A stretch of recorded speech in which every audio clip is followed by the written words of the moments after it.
ہم لوگ گاؤں میں رہتے تھے۔ سخت سردی کا موسم تھا اور رات کا وقت تھا اور ہم سب لوگ ایک ہی کمرے میں میری ساس، اس کی بیٹی، داماد اور میرا دیور سو رہے تھے۔ گھر میں ایک ہی کمرہ ہونے کی وجہ سے ہم سب ایک ہی کمرے میں لیٹے ہوئے تھے۔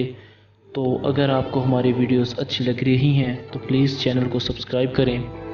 آدھی رات کے وقت میری ساس کسی کام سے اٹھی تو اس نے دیکھا کہ میں اور اس کا بیٹا یعنی میرا شوہر ایک دوسرے کے ساتھ چپک کر لیٹے ہوئے تھے۔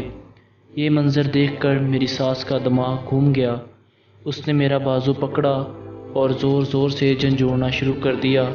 میں گہری نیند سے جاگ گئی تو وہ غصے سے کہنے لگی، بے حیا، تھوڑا سا وقفہ رکھ لو، تم کو پتہ ہونا چاہیے تمہارے علاوہ اس کمرے میں اور لوگ بھی موجود ہیں۔ میں بہت شرمندہ ہوئی اور اپنے شوہر سے پیچھے ہٹ گئی۔ میں بھی کیا کرتی، سردی اتنی تھی کہ جسم سے پار ہو رہی تھی۔ پھر میری ساس کی نظر دوسری چارپائی پر پڑی تو اس نے دیکھا کہ اس کی بیٹی اور دلہا بھی ایک ساتھ سو رہے ہیں اور دلہا سردی کی وجہ سے سکڑ کر لیٹا ہوا تھا۔ میری ساس نے اپنی بیٹی کو ہلا کر جگایا اور پیار سے سمجھایا کہ بیٹی، ذرا اپنے شوہر کے ساتھ چپک کر سو جاؤ، دیکھو سردی کی وجہ سے اس بیچارے کی حالت کیا ہو رہی ہے۔ بیٹی نے فرمانبرداری کے ساتھ اپنی ماں کی بات مان لی اور اپنے شوہر کے ساتھ چپک کر لیٹ گئی۔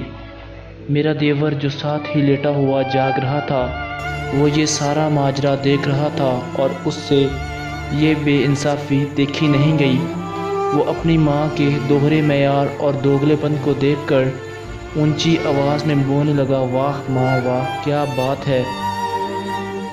ایک ہی کمرے میں آپ نے دو الگ الگ ماحول اور موسم پیدا کر دیے ہیں، بیٹے کے لیے اور بہو کے لیے گرمی کا موسم اور بیٹی اور داماد کے لیے سردی کا موسم۔